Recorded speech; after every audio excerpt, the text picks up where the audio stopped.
Alright, let's talk about the DPVR E4. I've seen a lot of positive reviews for this so far on YouTube with not much criticism yet. And I'm not throwing fellow creators under the bus here. If they've enjoyed their time with it, I'm happy for them. But I've had a much different experience with the E4. Hurts. To the point of me even offering to hold off on doing this review for them at first. But when they first reached out, they did say they wanted an honest review, and even knowing all of my issues with it, they still asked if I was willing to review the headset. And that's what I'm gonna do.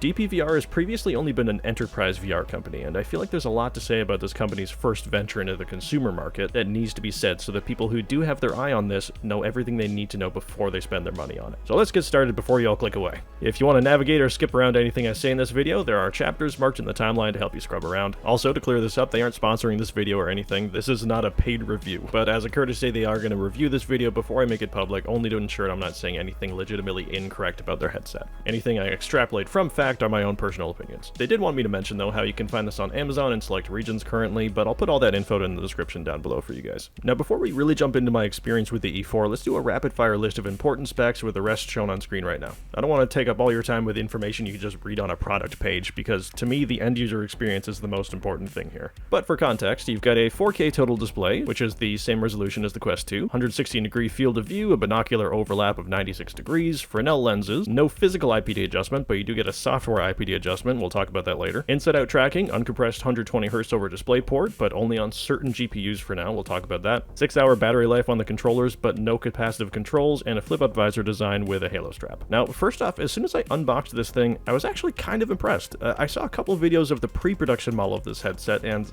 on camera it kind of seemed like the white shell exterior was kind of dinky, cheap plastic, but I can happily report that the final build quality of the production headset feels solid.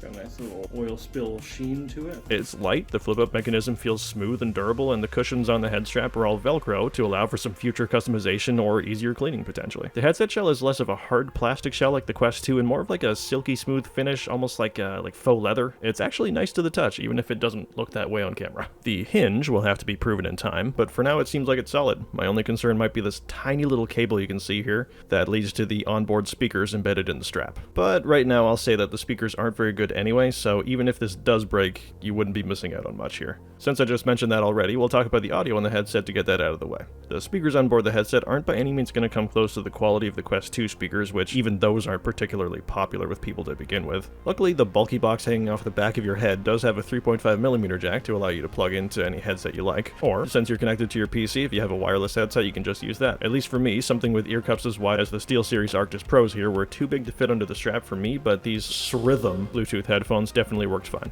The microphone is functional even if it sounds like a chat mic on a cheap gaming headset or a laptop webcam from a few years ago. People will understand you just fine, but don't expect to use this for professional audio like the Valve Index or anything like that. Testing, 1, 2, 3, testing the microphone on the DPVR E4. Now, as I mentioned it a bit there already, the cabling on this headset is alright. It's easy to set up, even if I wish they'd created maybe a mount near the back of the headset for the connection port to go to reduce bulk midway, just hanging on your neck. For setup, you just plug in all the cables, install the DPVR Assistant software off their website, and follow the instructions. I'll get into their software a bit near the end of the video, but overall the software setup works fine. I really don't have any complaints. It's very user-friendly. You do need a lot of bright lighting in your play space for it to work though, as I found the mood lighting I have in my office isn't bright enough for the E4, while it's perfectly fine for my Quest 2. Just something worth knowing. The cable running from the headset does have 2 anchor points to reduce the chance of ripping it out of the headset internally, so kudos to them there for thinking of that. The cable itself though is, at least as far as what's on the surface, not removable. So let's open it up and see for ourselves.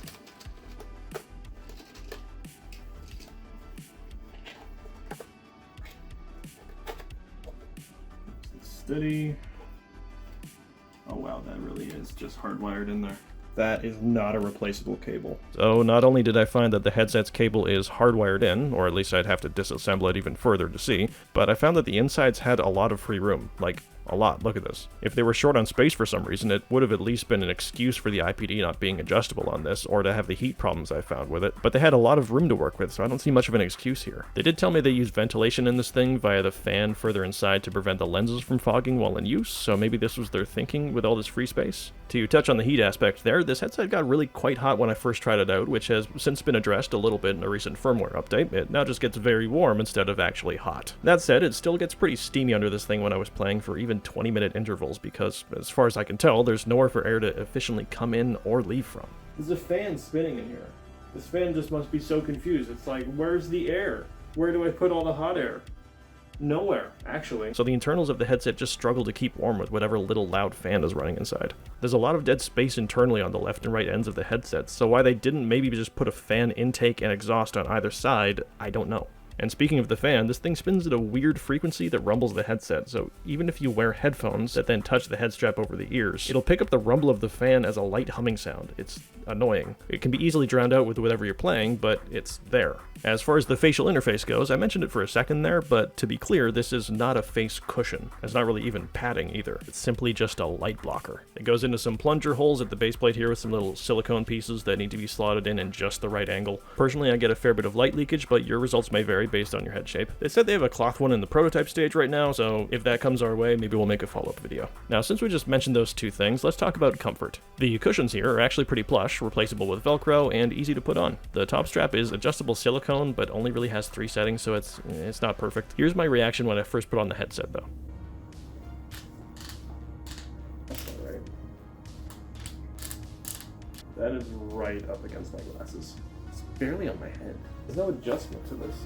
So yeah, glasses users were kind of left out of the equation on this one, folks. I reached out to DPVR to see what they had to say about that, and they let me know that they have some ideas in the works, but nothing confirmed yet, so don't take these as fact. But they said one solution is prescription Fresnel lenses, which I think would kind of put them in a budget-friendly bracket to the big screen beyond, I guess. But I wonder how much of a cost that's going to be with making each headset to order. Another one they mentioned was some sort of extra support facial interface that isn't just a floppy light blocker like the current one here, but would actually act as a spacer, because your glasses or lenses getting scratched just to play VR isn't really worth it to me. It's just kind of frustrating because their website does list that they support glasses wearing and headsets, so maybe some of you with smaller frames might fit, but I think the compatibility will vary a bit, since even without my glasses, my eyebrows were right against the lenses. So for me, I was virtually unable to use this headset without the lenses pressed up right against my glasses, shoving it into my nose, causing actual pain and discomfort. I tried using the headset for a little bit without my glasses, but it was just way too much eye strain to squint like that in VR for longer than like a minute. In the end, I decided to take one for the team and suffer through the pain for you guys, so I can review this fully.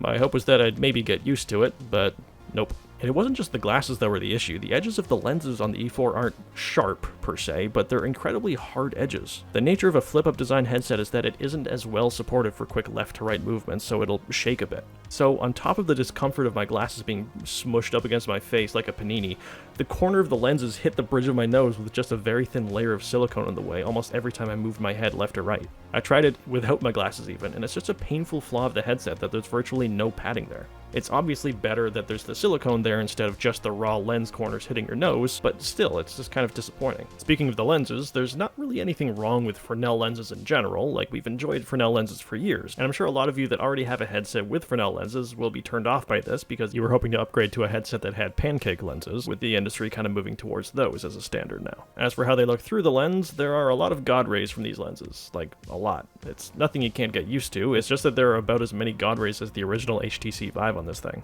I will admit, though, that because of my glasses, lenses, and eyeballs squished so closely together, my results may be a bit skewed. What isn't skewed, however, is the view of the displays. The picture on the displays inside are pretty much just as clear as the Quest 2, but without any compression, as promised.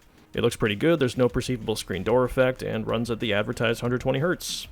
As long as you have an NVIDIA GPU. YouTuber sadly has Bradley had one of these pre-production units of this headset and was unable to even use it to test due to AMD GPUs not being even remotely supported back then. They're now supported at 72 and 90 Hz with no current timeline for when 120 Hz will be supported. They haven't said they're not working on it, but they also haven't given a timeline for when it might be complete. One thing that's kind of disappointing, however, is that through the lenses, you can see the edges of the displays inside the headset. And I'm not talking about a circular binocular effect either, I'm talking about legitimately seeing flat edges to the left, right, and bottom of the displays. And honestly, it's kind of easy to get used to. It's just like a normal field of view limit that you then just kind of block out, but it's definitely something that's less than ideal, as in some apps the edges shine super bright since, well, it's the edge of the display. So yes, this thing does have a 116-degree field of view, wider than the Quest 2, but it seemed to be simply because they shove your eyes so much closer to the lenses, and as a result, closer to the displays, so much so that you can see the edges of them. And now with that said, let's move on to IPD adjustment. Whether it be an afterthought or simply a gamble on thinking they can fudge it and get away with it in order to save on the bill of materials, this headset does not feature a physical IPD adjustment. It instead opted to implement a more or less interesting software IPD adjustment. And when you hear that, you might think of the Pico 4 and how it moves the displays inside. But this is not an adjustment where two displays are physically moving, it's a visual distorting of the picture that's being displayed to you, in order to make it a little more approachable for varying IPDs. It helps a little, honestly, but in my opinion, there's no true replacement for just moving the lenses into place. Fresnel lenses have a pretty specific sweet spot, and even though the lenses on this thing are pretty wide, I really dislike this approach to this design. The measurement from the center of each lens is about 64mm. My IPD is 58mm, so even with the software adjustment, this picture was just kind of blurry. As a quick test, I tried closing my right eye and physically smushing my left eye into place where the actual sweet spot was on the lens. And as a result, it was much clearer. It actually looked better, but there was no way to fully fix it for me, since it can't be moved. I'm not going to rule out that it's possible with future updates they might be able to nail down this software adjustment more, but it's just such a hard thing to perfect when the right answer already came and went. They should have just added in moving lenses for IPD adjustment, even if it meant a narrower field of view with smaller lenses maybe. For this headset, I was a lot less impressed by the materials used for the controllers. They ergonomically fit in your hand and have decent feeling buttons with an angled tracking ring that I actually like, but they're incredibly light and cheap feeling. The grip button is kind of small and people with bigger hands might find it way too small to grab, and the trigger doesn't have a huge travel distance. That said, some people might like this. There are pro controllers on consoles that have this kind of as a feature, so maybe that's appealing to you in a VR game. Less travel distance means less pressure, which means a faster actuation when you want to fire. Something to think about. Also, this is a big one. I dislike how their product images don't show off what the control sticks really look like. It's a bit of false advertising. Maybe they had to make a change last minute in production, but it doesn't really excuse how the control sticks shown on their website look like a classic control stick, such as on the Quest 2, but in reality they're more like Nintendo Switch Joy-Con sticks. How long they'll last is unseen yet, but we all know how notorious those are for failure. The travel range on the sticks is pretty short and the click is pretty mushy. It's kind of inexcusable to show a different thing than what you're actually getting in the mail when you buy this product. Now, there's a bit of confusion around this right now. DPVR sent out pre-production models of the E4 to a few YouTubers a few months ago when the tracking was reportedly entirely unusable, leaving way for scathing reviews before this thing was even ready to sell, or even really ready to show. That said, it's nowhere near as bad as people were saying a few months ago. It's improved a ton, but it still isn't perfect. It's perfectly usable, but definitely doesn't live up to their slogan of only for the elite player. If you're going to aim to be an elite player in VR on an inside-out tracked headset of all things, you can't be losing little tracking movements like this all the time. Even just holding one controller straight in front of myself will jitter from time to time, making aiming guns in games incredibly inconsistent and frustrating, let alone if you have a controller slightly obscured for a few moments, like if you're holding a rifle. That said, software and firmware-wise, DPVR has told me they're not finished with this product yet, and they intend to push out as many updates as necessary to make this thing the best that it can be. Physical limitations are kind of hard to fix, but tracking is definitely something that can be fixed with time. Vibration in games is, there's seemingly no scale from 1 to 2 with the rumble in this thing. It's just always being on or off and being loud. It's definitely not as loud as, say, the original Vive wands, but it's noticeably distracting instead of immersion building like a rumble feature should be. Here's hoping they can fix it in an update at some point in the future, but for now it's just kind of distracting. The headset itself also seems to jitter a bit right now. When I first got the headset, it was really rough, but it's since gotten better since that firmware update I mentioned earlier. That said, it still messes up my position a little bit from time to time, and even though I straight up do not get motion sick in VR, I feel like it might affect someone who does get it occasionally, so if that's you, well, now you know.